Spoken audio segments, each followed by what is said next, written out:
And it's interesting to ask the question, what do people believe and why do they believe it? And how does it affect their lives? The first branch of the Eightfold Path of the Buddha is right belief. So what we believe is important and it does affect our lives. But a lot of people, I think, don't think about that in as much depth and detail as they might or as maybe they should.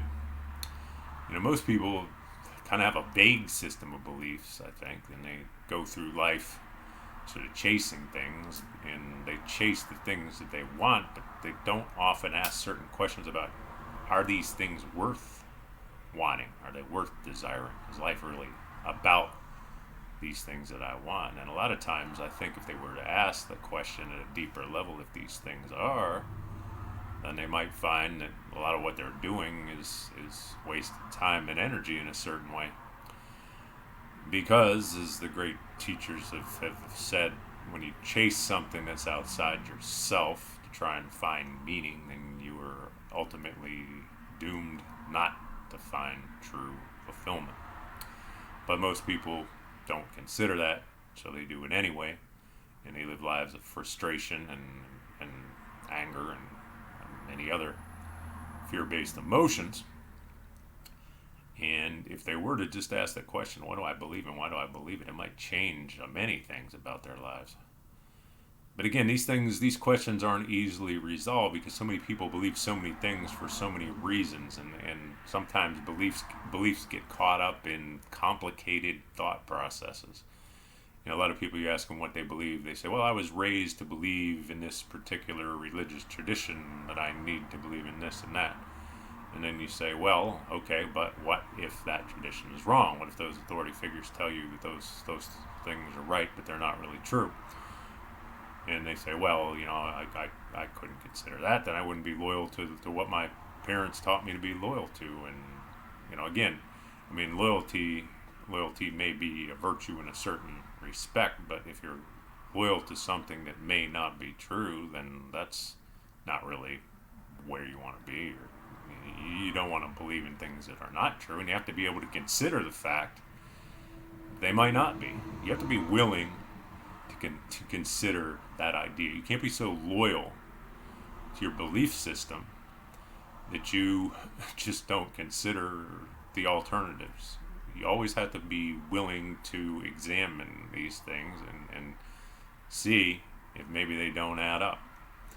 Other people in maybe non-traditional religious settings, sometimes they'll say, well, yeah, I believe that, when I die, then, all I need to do in this life is believe that Jesus was the Son of God, and that's going to, get my sins forgiven when I die. And while I don't want to be disrespectful, I don't think there's any evidence of that, and I don't think that belief system makes sense. Again, and I don't want to offend the people who believe that, but at the same time, I think there's has to be room for a deeper consideration of what life is about. And but people say, well, I can't really think about that because and so the question is why? Well, why not? And I think the answer is they feel like they'd be somehow disloyal to Jesus if they were to consider that. And I don't think that is true or right or correct, but I think there is that. It's that fear like I'm not being loyal. I think even in atheistic situations where people they believe that science is so powerful and wonderful, a lot of those people believe there's no such thing as paranormal things, psychic phenomena, all these things. They refuse to believe in the idea that God could exist or life could have any meaning. And again, you point out to these people that there is evidence of that, and they will say, well, I don't know about all that. And I'll like, well, why don't you look at the evidence? Well, I think the answer ultimately often is that they want to believe in the supremacy of science so much that they love science so much that they refuse to consider basically the fact that science is not as advanced as some people believe it is. There are many things in the world and in the universe that is not explained, and many aspects of the human experience that it can't quantify, many questions that it can't answer. But they don't like to consider that fact because they're so loyal to science and because they so admire scientific figures and great heroes of scientific discovery, these things. And they think that scientific humanism is a great philosophy, and they think that it's going to help out the world and answer all of its questions, which I think is really not supported by the evidence, actually. But be that as it may, I think that, as I said, it's good and useful for all of us to examine all the things that we believe, both individually in terms of our own lives, in terms of what we should do, what's important to us, the type of people we should be around, anything. Also, what we do believe about the purpose of life. And as I've said, I've come to believe over the course of time that life is essentially for learning, that we're here to learn lessons, that we're here to essentially learn how to identify with a higher part of ourselves so that we can become better, so that we can change our energies and change our consciousness and raise it in a certain way to a place and to a thought process that's beyond the ego.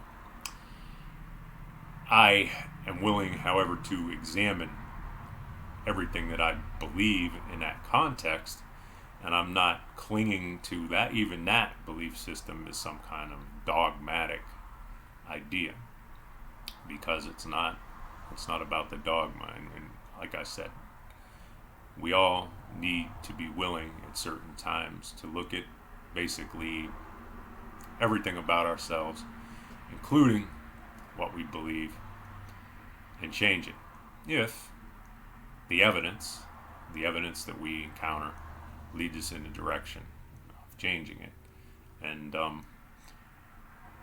basic reason I've come to believe in that God exists is because I've experienced, I believe, God directly, as we all can. The basic reason why I've come to believe in certain forms of psychic phenomena is because I've experienced them myself, and I've also seen the evidence in other people.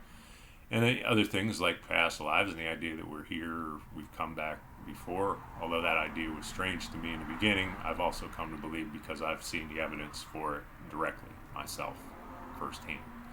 And I think that's a good thought process to have.